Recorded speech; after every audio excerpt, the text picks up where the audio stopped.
On attitude. This is Bob Proctor, and I found that attitude is the magic word. Now, I didn't invent that. Earl Nightingale did, and that's the first lesson in his Lead the Field program. It's a phenomenal lesson to learn. Attitude is a magic word. It creates all kinds of wonderful things to just happen. Well, attitude is also a double-edged sword. And you'll find some people say, well, what do you mean by that? Well, let's think what attitude is for a moment. Attitude is our position or bearing as indicating thoughts, feelings, and actions. Our conscious mind is what we think with. And when we think, we take a power that's flowing into our consciousness and we send it off into the universe through thought. That's where it starts. Thought waves are cosmic waves. Penetrate all time and space. You gotta have a loved one on the other side of the world. If they're thinking of you, you'll feel it sometimes because their thoughts will activate cells in your brain. You see, there isn't any time or space in reality. They may be on the other side of the world physically, but there's a part of you that's omnipresent. So when we talk here about attitude being a double-edged sword, I think Emerson said the law of cause and effect was the law of laws. That says action, reaction are equal and opposite. So whatever thought you send out, that's what's coming back. As a matter of fact, you send good energy out, you'll take on an equal amount of like energy simultaneously with sending it out. That's how it works. You see, as the energy flows in, it turns into whatever we decided it'll turn into. And if we're thinking good thoughts, then automatically the energy coming in becomes good thoughts. What you send out, you take on. The energy you send, you receive. You take on an equal amount of like energy simultaneously with sending it out. So your thoughts then set up your feelings. We said that attitude is thoughts, feelings, and actions. The feeling is conscious awareness of the vibration you're in. It's not just on a conscious level you're thinking. Now you've internalized those thoughts, so you put your entire being, mind, body, into a vibration. Well, if that's the vibration you're in, that's the vibration you're sending out, that's what the universe is going to send back. Action, reaction are equal and opposite. That is an absolute law of the universe. As I've already said, Emerson said it is the law of laws. And then the feeling that we're experiencing is not only a vibration we're sending it out with and through this instrument we're living in, our body. And so the vibration then dictates how we act. So our thoughts, our feelings, and our actions being expressed, it's a two-edged sword. Whatever we send out, the universe sends right back. You see a person with a bad attitude, they generally have a good reason for having a bad attitude. They keep thinking of all those new reasons. Why? Because they're sending them out, they're coming right back at them. What we've got to do is stop right in our tracks if things aren't going right and say, hold on a minute. If I don't like what's coming to me, I've got to understand I've ordered it. It's being delivered right on schedule because that's the way the law works. What we put out comes back. I think I'm going to stop right now and start sending good thoughts, good feelings, good actions towards everyone and everything I do. I know there's something in you, it's an old paradigm probably, saying that's not being realistic. Who the hell wants to be realistic? Let's be successful. Let's have a great attitude. Let's have the universe shower us with good. And you know something, we can. All we have to do is give it the universe. It gives it right back. Just like that. That's attitude. A double-edged sword. What you put out, baby, you're going to get it back. Hello there and welcome to Bob Proctor. If you watch many of our videos, you know that I talk an awful lot about the law. The law is how everything works. It's the law of rhythm that takes the tide out and brings the tide in, has night following day, and you never see winter following winter. It doesn't happen that way. The laws are exact and they never change. Well, you know, if you're not earning the amount of money you want, or that you need to live the way you want to live, there's a problem. There's a misunderstanding or a lack of understanding about a law of compensation. This law is exact. It works for every person, every time, when we understand it. So I want you to think, I would recommend that you may want to jot this down. It sounds so simple when you first hear it, but I guarantee if you keep looking at it, it's not that simple. There's a law governing compensation, and this law is exact. And it clearly states there are 3 points to it. The amount of money you earn is always going to be an exact ratio to number 1, the need for what you do, number 2, your ability to do it, and number 3, the difficulty there is in replacing you. I'm going to run through that again. The amount of money you earn is always an exact ratio to number 1, the need for what you do, number 2, your ability to do it, and number 3, the difficulty there is in replacing you. The need for what you do. Now I want you to think. We often wonder, why do some of the movie stars or some of the great athletes earn so much money? It seems out of balance what they're earning, but it's really not. You see, the great masses of people want to be entertained. They really want to be entertained. They'd rather be entertained than think. And so the people that entertain them can earn a lot of money. Now, they've got to be really good if they're going to earn a lot of money, but the real good ones, they earn an absolute fortune. You see, you take the great athletes, millions of people watch them as they perform because they're so good at what they do. Well, that's why the athlete earns millions of dollars a year. It's like the great entertainer, the movie star. People love to watch them acting.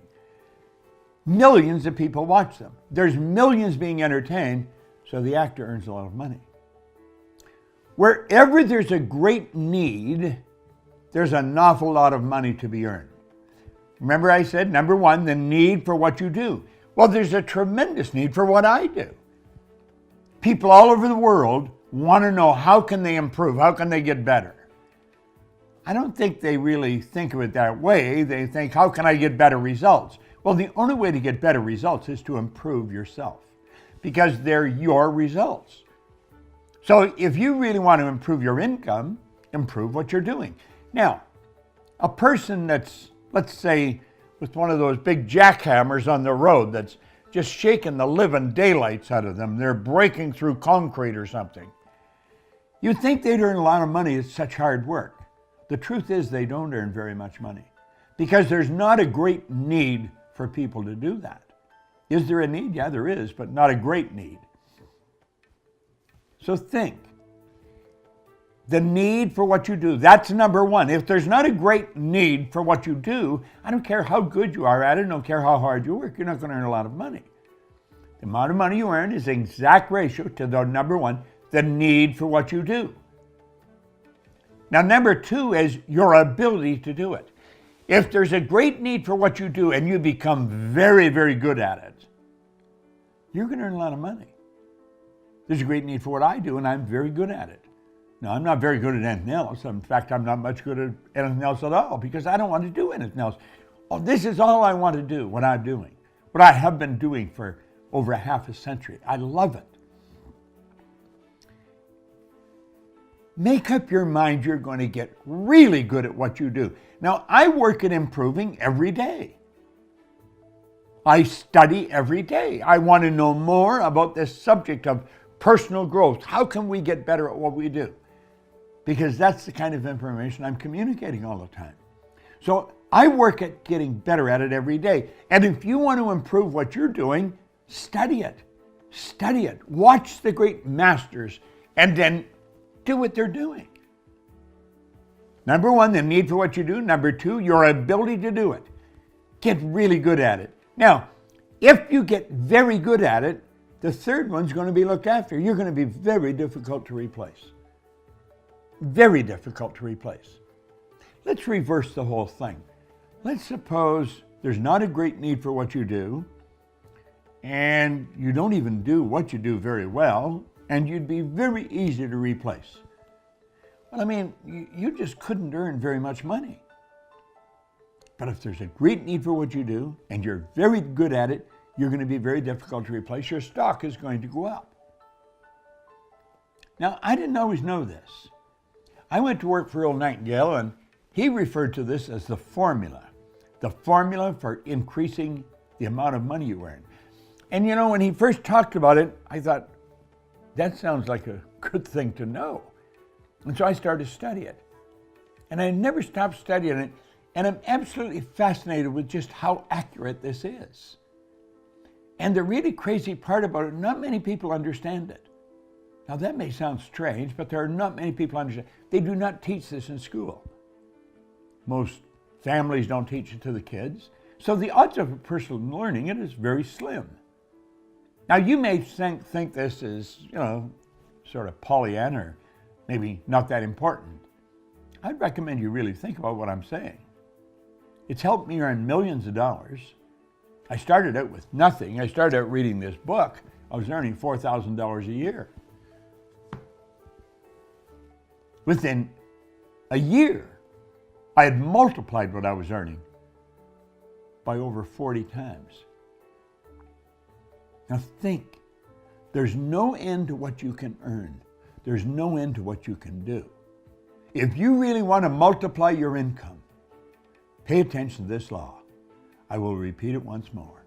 The amount of money you earn is always going to be in exact ratio to number one, the need for what you do, number two, your ability to do it, and number three, the difficulty there is in replacing you.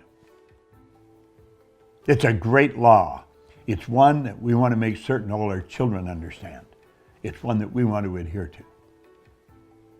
Multiply your income. This is Bob Proctor. Thank you. Hello there and welcome. I'm Bob Proctor, and I'm going to share an idea with you that could be worth its absolute weight in gold if you study it. Now, I've been studying it for a long time. I learned it way back in 1961, and it has fascinated me ever since then. I want you to think of this for a moment. About 3% of the population are real big winners. 97% of the population are not. Do you know that people are struggling all their life? You see it with their income. They struggle with trying to earn enough money. They're fighting for better health all the time. They're trying to get a better job. They're trying to build their business. And what is the basic ingredient behind all success? It's attitude. Attitude. Now think about that for a moment. What is attitude? Do you know, attitude is not a subject that's taught in very many places. Now, I've been teaching it for a long time, and I'm working diligently at keeping my own attitude on the right track. If somebody asked you what it was, what would you say? I'm going to tell you, this is a powerful concept. And if you will take this video and watch it 1,000 times, burn the idea right into your mind. And then start paying attention to the people that you run into every day and just ask yourself, what kind of an attitude have they got? Let me explain it this way. I'm going to share something with you that I've been using for a long, long time. I learned this many, many years ago from a very good friend, Dr. Harry Roeder, and his good associate, Leland Valvendeval. Both of these men were mentors of mine. And they pointed out that no one has ever seen the mind, but there was a doctor, Truman Fleet, in San Antonio, Texas, back in 1934. He said, no one's ever seen the mind. Mind is movement. Mind's not a thing. A lot of people think of the brain as being the mind, but that's not true. He said, I'm going to draw a picture of the mind. And this is what he drew. He just drew a circle. And then he said, I want this to represent the body. Now, he said, we're going to divide the mind into two parts. We'll call this part the conscious mind and this part the subconscious mind. Now, he said there's a great power flowing into our conscious mind. And this power is neither bad nor good. It's neither positive or negative. It just is. When that power flows in, it just is. We have the ability in our conscious mind to dictate how that power is going to flow. In other words, this is where we can think. And thinking is a function of the conscious mind. That's right. It's done with our reasoning factor, our inductive reasoning factor, if you want to get technical about it. We can think anything we want, and what we do is we build ideas here in our conscious mind. Now, these ideas can be negative ideas or positive ideas, but whatever we think, we send them right out into the universe. That's right. That's an energy that we send into the universe. You can pick up another person's thoughts. They're transferred all over the universe. Thought waves are cosmic waves that penetrate all time and space. Now, this is also what we call our emotional mind. And when you impress an idea upon this part of our mind, that idea is going to control the vibration of this thing we call our body. Now let's suppose we take this idea and we impress it here, and it's a negative idea. We're going to move into a negative vibration. Let's suppose it's a positive idea. We're going to move into a positive vibration. Now the vibration, the feelings, we send them out into the universe, and those feelings are expressed through the body, so it causes the body to act the way it acts. And it's our actions that produce our results. Now, attitude was best described by Earl Nightingale. He said it's our position or bearing as indicating thoughts, feelings, and actions. Thoughts, feelings, and actions. It's the composite of all three. Now let's think of this for a moment. You can be thinking negative thoughts and send out positive feelings. You could consciously think of negative things and yet you're not emotionally involved in them. And you could be emotionally involved with something very pleasant. So you could send out a negative thought, positive vibration. That would cause the body to act in a very positive way. But let's suppose you get emotionally involved in the negative idea. Then you're going to send out negative actions and negative vibrations. So you see, your attitude is your position or bearing is indicating thoughts, feelings, and actions. Now, you know, we have the ability to look for good in everything. The people that focus on the positive, they are going to win. The ones that are looking at what's wrong all the time, they are going to lose. People with a good attitude just naturally gravitate to the top. Do you know, it's not so much talent and ability as it is attitude. You can find absolutely brilliant people with a bad attitude, and you can find people that just aren't too bright with a great attitude. A good attitude is going to win every time for you. And what is it? It's our thoughts, our feelings, and our actions. Now, we're going to talk more about attitude in other videos that we're going to make, but this is very important you understand this. You have a mind and you live in a body. You have a conscious mind, a subconscious, and a body. The conscious mind is a thinking mind. The subconscious is a part of feeling, and the body is the instrument of the mind. Keep your attitude right and you're going to win every time. This is Bob Proctor. Thank you. Hello there and welcome. I want to suggest that you make a strong connection with your source of supply. Understand this, you are a spiritual being. This is not me. This is the body I live in. Your body is something you live in. Your body is a molecular structure. It's a mass of energy and a very high speed of vibration. We've got a marvelous mind, great brain. Your brain is an electronic switching station. Do you know that you can activate the positive cells in your brain and expect nothing but good to come to you? You can supercharge yourself with gratitude. Now, what do I mean by that? Be grateful for who you are. Be grateful that you know something about yourself. I am a spiritual being. I live in a physical body. I correspond with the material universe. I attract to me whatever's in harmony with me. And you see, if you concentrate on the good and you concentrate on nothing but good coming to you, that's what's going to come. Thing that you will attract is what you focus on. Focus is the key. Focus on the good that you desire. Start to see it coming into your life. And a couple of times a day, sit down, just get in the habit of doing it. It's like eating or brushing your teeth. In fact, you may hook this habit up with brushing your teeth or eating. Let yourself relax and give thanks for all the good that's coming into your life.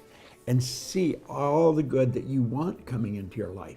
But have a deep feeling of gratitude. Be grateful. Think of it. I was in a restaurant one day and it struck me. They have gratuity. It comes from gratitude. Gratuity comes from gratitude. And you leave a gratuity. It's a tip to let them know that you're grateful for the service that you received. Well, be grateful for all the good that's coming into your life. And sit down and mentally let yourself get into that vibration and do it frequently. You can turn it into a habit. A habit is something you do without giving any conscious thought to it. You get dressed by habit. Comb your hair, shave, put your makeup on. It's all done automatic. It's part of your paradigm, part of your program. Make gratitude one part of it. Develop it. Have an attitude of gratitude. You'll be so glad you did. Hello there and welcome. This is Bob Proctor. What does the word budget do to your mind? Budget. You know, words are symbols, and every symbol has a corresponding image. Well, I'm going to tell you something. Budget does nothing positive to my mind. And I was asked if I would proctorize the concept of budget. Well, let me explain. Up until I was 26, I didn't even know the word budget or anything else. I mean, I was going nowhere, doing nothing. I was moving in the wrong direction. And then I was given this book. And I've told this story many times. The man said, if you do exactly what I tell you, do what this book suggests, you can have anything you want. Well, he had my attention. And I read the book. And I started to reread the book. And I was doing exactly what he told me. And all of a sudden, I wanted a lot of things that I didn't have. But I didn't have the money to get them. And I only knew one way to get more money. I had to go to work. And I went to work. And I'm going to tell you, I really worked. See, budget to me is a concept where you, well, first of all, you're trying to live within your means. A budget is something where you take what you've got and then figure out how to live on that. Well, that just never appealed to me. I didn't really know anything about success. I didn't know anything about financial independence or how to earn money. But the idea of living within your means or figure out how to live with what you've got, it just never appealed to my nature. It never did. And when I read this book, I'm going to tell you, it really messed up the concept of a budget. I didn't want to have any part of it. Now, as I just said, I think budget is a word, and it's a concept where you learn to live with what you've got. I think budgets are probably maybe a good thing for politicians or for governments, and they're not coming and asking us for more money. Although almost any government in the world today, they're way beyond budget in almost every aspect of life. Well, what did I do? I reversed the whole concept. Now, of course, this book taught me to reverse almost everything in life anyway. If only 3, 4, 5% of the population are going in the right direction, well, that means 95% are going in the wrong direction. So if you want to win, go and do exactly the opposite of what almost everybody's doing. Now, I went to work with Earl Nightingale. I listened to his recordings for a long time, and that's essentially what he said.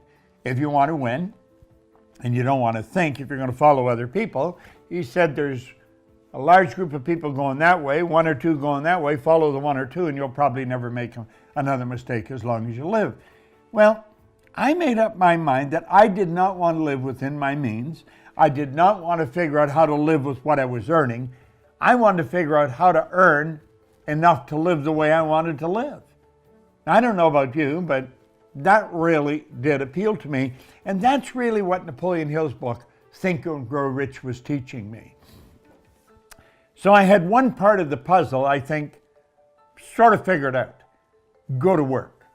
And I really believed that the answer was work harder. Now, I was on the fire department at the time. We only worked 7 days and 7 nights a month. There was 2 shifts, 8 in the morning till 6 at night, 6 at night till 8 in the morning. And when we were on the night shift, we could make our bed and go to bed. If there was no fires, we'd sleep all night. So we'd get up. I was virtually retired. And I worked 7 days a month, and from 8 till 6. So that left me a lot of free time. Now, periodically in the middle of the night, somebody would start a fire. I always thought it was rather inconvenient, but we had to go and put the fire out, so we had to work at night. But for the most part, I was in a slow haul. We'd worked about 7 days a month. So I had a lot of free time. And I was reading this, and I've told the story many times. Somebody said there's good money cleaning offices. I said, I'm not proud, I'll clean offices. Now the idea, and he told me, the man that told me this, he said, but clean them for yourself, don't work for somebody else. So I had to borrow some money, and I bought a used floor machine, some buckets, some mops, and I started to clean offices. And now I was earning some extra money. Then somebody wanted some painting done, so I started to paint houses. And I painted outside of houses, inside of houses. If I needed maybe $90, I'd think that's a bedroom to paint. Or the outside of a house, maybe $150. Well, this is back in the early 60s. But I had everything, I judged it how much I could earn by doing certain things. I remember I was visiting some relatives, and they were in an apartment building. They had a little balcony that we'd sit outside. Now they had a couple of lawn chairs on the balcony, and I remember a cocoa mat on the floor. And I thought, this is kind of nice, but there's something missing. And I thought, they don't have a garden. There's no garden. And, you know, if you're sitting in your backyard, you're looking at flowers. So I thought, I got the idea all of a sudden of making a flower box that hangs on an apartment balcony. So I built apartment planters. And I was selling apartment planters. I'm making them and selling them, and I was doing pretty good at it. I was cleaning offices, and I was painting houses. There's friends of mine that had a variety store, and they were complaining one time because they never got any time off. I said, I'll come over and fill in for you every now and then. I got $1 an hour. I told them it was to help them. It was for the $1 an hour. Now, what was I doing? I was painting houses. First of all, I was fighting fires. I was painting houses, I was cleaning floors, I was making these apartment planters, and I was working in a variety store. All of this was to earn extra money. You see, I knew what it was costing me to live, and I wanted to live better. I had to earn more, and I had to earn more, and I had to earn more. And I was working a budget a little different than everybody. I didn't take what I had and figure out how I could live on it. I figured out how I wanted to live, and then I'd go out and earn the money to do it. I had the whole concept reversed. So if you're going to proctorize your budget, throw the budget away. But understand this, you've got to earn the money. Money has to be earned. Now we're going to be making another video on earning money and a way to go about it, and possibly on the law of compensation, another concept. There is a law governing compensation. I had part of the answer figured out, but part of it I didn't have figured out at all. Because I was working at so many different jobs, I was wearing myself out. I was exhausting. You know, I read in here where Charlie Schwab says, put all your eggs in one basket and then watch that basket. I didn't have all my eggs in one basket. I had about 7 or 8 baskets, and I was running from one job to the other. Now, I was earning pretty good money, but I'm going to tell you, I was killing myself to do it. But I didn't budget.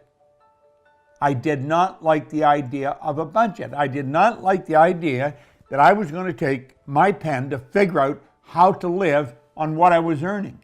I always liked the idea that this book motivated me to think of how to earn enough to live the way you really want to live.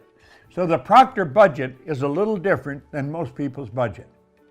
Now, if you happen to be in debt, I tell a story in this book, Born Rich. And you can get this book if you go on our site, go to proctorgallagher.com. You can download this for nothing. I think it's on around page 36 or 37. We show you how to get rid of debt, how to totally get rid of it so you don't even think about it anymore. It's chapter 2 is how much is enough. How much is enough? Well, that's a good question. And you see, I had to keep asking myself because I did not want to live with a budget. I wanted to live a better life. Yusuf was telling me I had to live a better life. And I figured out All the money in the world is available to you. All you have to do is earn it. So the idea of sitting down and figuring out how to live in accordance with the amount of money I was earning, it did not appeal to me. It may appeal to you. It works for some people. Works for about 95% that want to stay out of debt. But for that other 5%, that group that I joined a long, long time ago, the budget, throw it away. Think of what you want to do, how you want to live, and then make up your mind you're going to do it.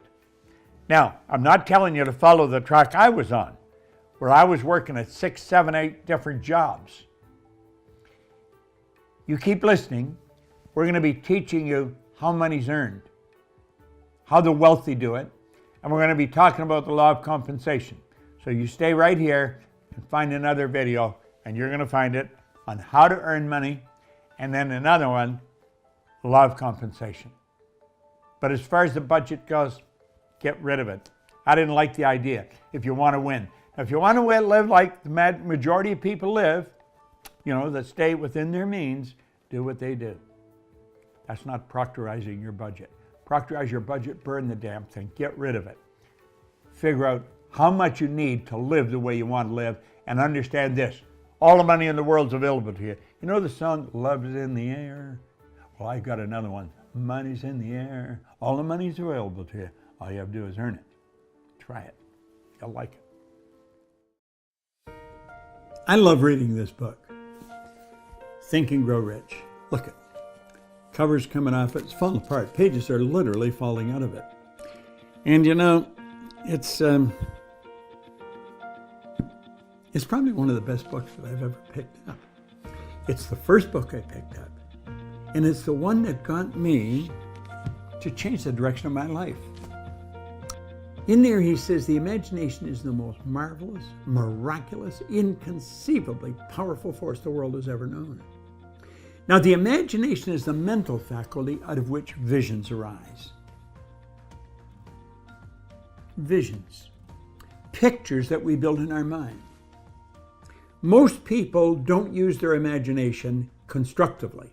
Most people use their imagination destructively. They imagine what they don't want. We've got to consciously and deliberately imagine what we do want. If we will take and sit down with a pen and ask ourselves, what do I really want? What do I really want? And write it down. And then make a written description of it in the present tense. Writing causes thinking. Thinking creates an image. And you get these images going, you're building a vision in your mind. It's the visionaries that's changed the world. Think of that. The fact that I can sit and look into this camera, and you can sit and look at me on your phone, or on your TV, or on your laptop. That was the result of somebody's vision. Do you know everything you've got, the clothes you wear, the house you live in, this microphone that's in front of me? It was all the result of somebody's vision. It's not an accident. You and I have a marvelous imagination. And everything starts with a vision. Van Gogh was asked how he did such beautiful work. He said, first I dream my painting, and then I paint my dream. What do you want to do in your life? Where do you want to go? What do you want to make happen? What do you want to make happen for between now and the end of the year? Think about it for a moment. Don't think of why you can't. Doesn't matter how much money you've got. Doesn't matter how much help you've got. Build a vision of what you would like to accomplish between now and the end of the year. And then make a written description of that vision. Paint the picture with words. You can go either way with this. You can start writing the picture and it'll come on the screen of your mind. Or build a picture and then paint it with words. Vision. Vision is going to direct your life if you let it. Use it constructively. See what you want. Don't spend any time thinking of what you don't want. When you get a picture in here, make it big, make it beautiful. You'll be glad you did. I want you to think of the times when you just feel sort of crappy. Nothing's working. Nothing's working. You get cut off in your car. Somebody takes the parking space that you're waiting to get into. Life sucks. It just isn't working. Well, that's because you're not feeling good. When you're not feeling good, you are naturally just going to attract bad stuff to you. What is feeling? Feeling, conscious awareness, how you feel, is conscious awareness of the vibration you're in. And if you are not feeling good, you're in a bad vibration. Do you know that wham, just like that, you can change the vibration? This body you're living in is a molecular structure, and it's in a very high speed of vibration. Everything vibrates, nothing rests. People that are feeling good are in a good vibration. You can put yourself in a good vibration in a heartbeat. Music is a great medium to put you in a great vibration. I have, I believe, hear the music? I'll turn it up a little bit.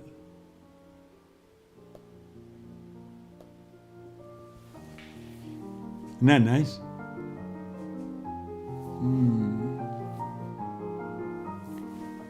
This music is playing all the time in my studio. All the time. I don't have it playing this loud. I've moved it up so you'll hear it. I have it playing very low. I have a button here on the edge of my desk. It's a button that's stuck on the desk. And I press that button, the music stops. I press the button, the music starts. It's my music button. Scott Edwards, who's our studio director, he got this little button. It's just a little button. It's only about that big. And I stick it on my desk. And he says, press on it. The music stops. Press on it. And the music starts. It's phenomenal. Music is a great medium to cause you to feel good. You get chaotic music and you're going to be in a chaotic vibration. But you have nice, quiet music playing. If you were to be in the studio, I have plants here. The plants love this energy in this place. You know, you often say a person that has beautiful plants has a green thumb. No, no, no, no. They have created a nice energy. Plants are sensitive. When you have chaotic energy, the plants will die. When you have good energy, the plants grow. The energy in this studio is phenomenal. It's very creative. There's nice quiet music playing all the time, and the plants love it. Plants are very healthy in this studio.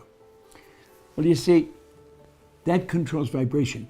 Do whatever you can to stay in a beautiful vibration. Beautiful soft music. When you listen to a motivation recording, it could be a record, or it could be a cassette, or it may be now just, digital. Have good information playing. Information that stimulates you, that causes your mind to shoot off in a creative direction. I don't mix with anybody that isn't fairly upbeat. I don't have a lot of friends. I don't have time for a lot of friends. If you're going to have friends, you got to be a friend. And I just don't have a lot of time. So I only have a few friends, but they're very good friends. I am very busy all the time. And so the friends I have, I want to treat them properly, and that takes time. I don't mix with anybody that isn't upbeat. I don't want to mix with people that are talking bad times, hard times, that are, into bad energy. The people you surround yourself with have a lot to do with the vibration you're in. You want to be consciously aware of the energy in the environment you're in. It's very important. And you want to stay in a very good vibration. When you're in a good vibration, good ideas flow into your mind. You'll see a better way of doing whatever you're doing. You'll improve whatever you're doing. And that's really what you want. You want to get magnificent results. Make good things happen. Control your vibration. Control the flow. There's an energy flowing to and through you. And when it flows into your consciousness, it has no form. Our thinking gives it form. And as we internalize it, it controls the vibration the body's in. Keep the body in a good vibration, and you're going to be working the way you want to work, doing the things you want to do. Keep yourself in a high vibration. music, recordings, good friends, a good book. You get into a good book and it'll stimulate you. That'll keep you in a good vibration. Try it. Today, all day, you'll love it. Hello there and welcome. This is Bob Proctor again. Do you know, I am a very intuitive guy. You are a very intuitive person. We are all very intuitive. It's just that most people don't know how to utilize that power effectively or for their own benefit. I do. And I don't use it, I'm not good at it by accident, I'm good at it by design. When I realized that intuition was one of my higher faculties, we have perception, the will, reason, imagination, memory, and intuition. When I realized that this was a mental faculty that I could strengthen, I made up my mind I would. I have since come to the conclusion intuition is God's way of talking to you. That's right. God being the supreme power, that which is. It's through your intuition that you pick up vibration. Now think of this. When you come up with a question, bang, like that, the answer's with it. You can't have a question without an answer. I think Webster said there's a question without an answer. It's called a rhetorical question. That's a statement. That's not a question. Every question has an answer. Every question. When you ask the question, the answer comes with it. It's our intuitive mind that will pick that up. Now that's what we want to really try and understand. Now the question always is, how do you develop your intuition? Well, I often tell people in a seminar, every person has an aura or an energy around them. And you can learn to feel that energy. As you start talking to them and they carry on a conversation with you, really you can feel the energy that's coming from them. Now, how do you do that? By focusing all of your attention on them. Now, that may be hard to do because until we really get comfortable with ourselves, we're wondering, what do they think of me? Now, think about it. If you really want to win in life, whenever you're talking to somebody, give them your undivided attention. And if you do that, you're going to start to feel things. You'll start to feel their energy. If there's a shift in their mood like that, you'll know it. That's your intuition. Now, that's how you develop your intuition. And you're giving them your undivided attention. Say, what am I feeling? And start to get used to what do you feel? Not what do you hear, what do you feel? Really listen to them. Listen carefully. Now you hear with your ears, but you listen with your emotions. You've got to let yourself get very emotionally involved in what they're saying. You'll feel it. When you go into a restaurant, sometimes you'll sit down and you're waiting and you don't really like it. Waiter or waitress comes over and they'll say, "Can I help you?" You may say, "I'll have a cup of coffee, please." You really don't want to stay there, so you didn't want to order a meal. You get the coffee, you pay for it, you leave. You don't even drink the coffee. Why? You didn't feel good in that restaurant, and you didn't want to stay there. Sometimes you go into a clothes store, and there's something you just don't feel right there. You're not going to buy anything, get out. You're not in harmony with the energy. If a person's upset about something and they have a smile on their face and talking to you, you know there's something wrong. It's your intuition that picks that up. It's your intuition that picked up the energy in the clothes store or in the restaurant. That's intuition. Pay attention to what's going on around you. What do you feel? Feeling is the language of the subjective mind. Intuition picks up feeling. Feeling is vibration. It's tuned into vibration. And it'll always there, and you got to get used to and good at using it, and you can. If you've seen me in a seminar, I'll frequently go over and I'll tell a person exactly what they're like. I don't even have to ask them if I'm right. I know I'm right because intuition is perfect. It never lies. It's Bob Proctor. Thank you. Hello there and welcome. You know, last May we did a video on Paradigms 101. And we talked about paradigms and how they're formed and how they impact your life. Well, I want to take you a little bit further right now And I want to talk to you about how paradigms are changed. You know, this is such an important subject that I think it should be taught to every student at a very, very early age, at a very early grade. Because paradigms literally control people's lives. And when you see people talking about being frustrated and I'm getting so sick of living the way I'm living, it's their paradigm that's bringing it all about. And they know nothing about it. Stop the average person on the street, or maybe somebody, a relative or a friend that you're talking to in the next phone call. Say, do you know what a paradigm is? Ask them to explain it to you. Paradigm's a very, very broad word. Do you know that countries have paradigms? Countries do. Families do. Families have paradigms. The company you're working for has a paradigm. And I have one, and so do you. Paradigm is a conditioning. You could call it culture insofar as a country is concerned, or a company, or a family. It's the culture of that company or that particular country. That's what a paradigm is. It's our habitual way of perceiving of things, doing, of acting, of living the way we're living. Our paradigm controls what we eat. Now think, the paradigm is the program in your subconscious mind that controls your behavior. What you know doesn't control your behavior. Your conscious mind, you've got all this knowledge, you know how to do a better job, but you're not doing it.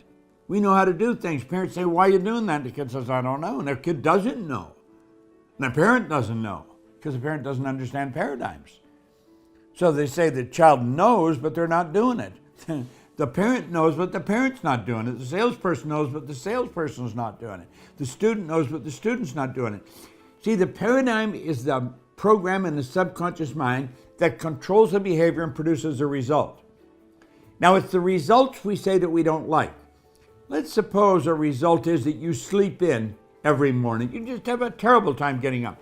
And if you're sleeping in, if you're always late, I mean, that causes you all kinds of problems socially and mentally. It's just not good. So, but that's a result. You sleep in every day. You hit the snooze button and you go back to sleep. Now, I'm going to tell you what I want you to do. I want you to put the alarm clock a long ways away from the bed. And before you go to bed, you make up your mind you're going to do something before you go to sleep. As you're going to sleep, to say, tomorrow morning when I wake up, I get up. When I wake up, I get up. That's just the way it is. Tomorrow morning when I wake up, I get up. Now that's a command you're giving to yourself. And go to sleep with that in your mind. Tomorrow morning when I wake up, I get up. Now you got to get up to turn the alarm off, so you stay up. When your feet hit the deck, you stay that way. When you wake up, you get up. Now, by doing that over and over, a number of days in a row, maybe a week, 2 weeks, 3 weeks, 4 weeks, you're going to change the habit pattern. When you change the habit pattern, you've changed the paradigm. So you start out with the result you want and you say, what's causing it? And you change the cause of the result. So instead of saying, I love to sleep in, I'm going to hit the snooze button. I'm getting up. When I wake up, I get up. When my feet hit the deck, I'm staying up. And that's the way it is. So you take a look at the result you don't like and you change the cause, you change the behavioral pattern. Then work on another one. You shouldn't try and change more than 2 at a time. It gets a little heavy. You change your paradigm, you'll change your life. I changed mine. I went from struggling to success. I went from being broke all the time to becoming very wealthy.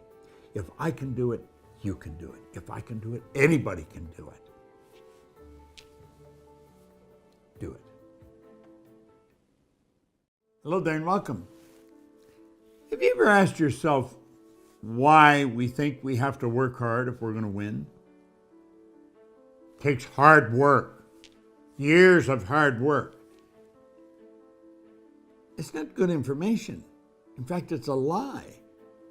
Stop and think of some of the people you know that have been working real hard for a long time and they're not winning at all. They're broke. They're renting a place to live. They don't own their own home. They're probably driving a used car. Down south they say that dog won't hunt. The idea of working hard is silly. It's silly. Listen, I want you to think of what this book is. This is Napoleon Hill's book, Think and Grow Rich. He writes in here, there are 30 major causes of failure. There's 13 principles of success. Now listen to this. He said, if you are one of those people who believe that hard work and honesty alone will bring riches, perish the thought, because it is not true. Riches, when they come in huge quantities, are never the result of hard work.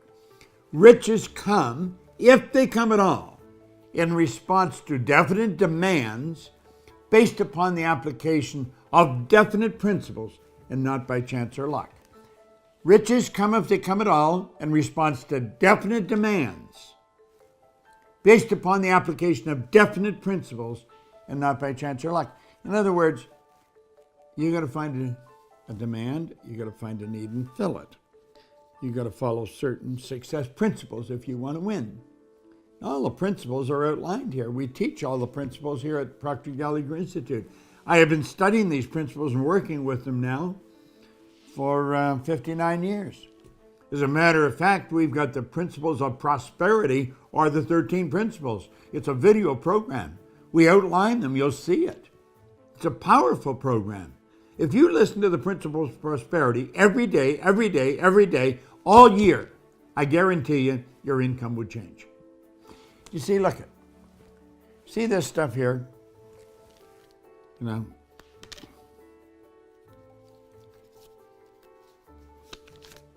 look at, that's paper. We call it money. Money is an idea. Money goes where it's invited and it stays where it's welcome. The idea that you have to work hard for this stuff is not true. Some of the people that work the hardest are the ones that are in the least. Now think about it. I was reading where Taylor Swift, young gal singer, was the highest paid entertainer last year. She's doing what she absolutely loves. That's not hard work. I get very well paid. I'm doing what I absolutely love. The idea that you have to work hard is silly. When you love what you're doing, you'll never work again. See, I see work as something that you're doing that you don't enjoy and you don't want to do. And takes a lot of energy. Think. You see, we teach the principles of success. We teach them.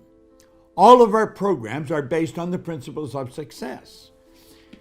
This man that wrote this book, spent his entire life studying 500 of the world's most successful people. He became intimate friends with people like Henry Ford and Thomas Edison, Harvey Firestone. Became intimate friends with them. They were doing what they absolutely loved. They changed the whole world. Ford put us on wheels. Edison illuminated the place. They were doing what they love, and they earned millions. What do you love doing? Quit working and start doing what you love, and you'll never work again. Now you think about that for a while. I'm telling you, I know what I'm talking about. A lot of things I don't know, but this isn't one of them. I do know this. I've studied it every day, my entire adult life. And I went from being very unhappy and very broke to being very happy and very wealthy. It's like Sophie Tucker says, I've been rich and I've been poor. Rich is better. You don't have to work hard. When you're doing what you love, you don't work at all. Think about it. It's Bob Proctor. Thank you. Calmness of mind is one of the beautiful jewels of wisdom. It is a result of long and patient effort in self-control. Its presence is an indication of ripened experience and of a more than ordinary knowledge of the laws and operations of thought. A man becomes calm in the measure that he understands himself as a thought-evolved being, for such knowledge necessitates the understanding of others as a result of thought. And as he develops a right understanding and sees more and more clearly the internal relations of things by the actions of cause and effect, he ceases to fuss and fume and worry and grieve, and he remains poised, steadfast, serene. The calm man, having learned how to govern himself, knows how to adapt himself to others, and they in turn reverence his spiritual strength and feel that they can learn from him and rely upon him. The more tranquil a man becomes, the greater is his success, his influence, his power for good. Even the ordinary trader will find his business prosperity increase as he develops a greater self-control and equanimity. For people will always prefer to deal with a man whose demeanor is equable. The strong, calm man is always loved and revered. He's like a shade-giving tree in a thirsty land, or a sheltering rock in a storm. Who does not love a tranquil heart, a sweet-tempered, balanced life? It does not matter whether it rains or shines, or what changes come to those possessing these blessings, for they are always sweet, serene, and calm. The exquisite poise of character, which we call serenity, is the last lesson of culture. It is the flowering of life, the fruitage of the soul. It is precious as wisdom, more to be desired than gold, yea, than even fine gold. How insignificant mere money-seeking looks in comparison with the serene life. A life that dwells in the ocean of truth, beneath the waves, beyond the reach of the tempests, in the eternal calm. How many people we know who sour their lives, who ruin all that is sweet and beautiful by explosive tempers, who destroy their poise of character and make bad blood. It is a question whether the great majority of people do not ruin their lives and mar their happiness by lack of self-control. How few people we meet in life who are well balanced, who have that exquisite poise which is characteristic of the finished character. Yes, humanity surges with uncontrolled passion, is tumultuous with ungoverned grief, is blown about by anxiety and doubt. Only the wise man, only he whose thoughts are controlled and purified, makes the winds and the storms of the soul obey him. Tempest-tossed souls, wherever you may be, under whatever conditions ye may live, know this: in the ocean of life, the isles of blessedness are smiling, and the sunny shore of your ideal awaits your coming. Keep your hands firmly on the helm of thought. In the bark of your soul reclines the commanding master. He does but sleep. Wake him. Self-control is strength. Right thought is mastery.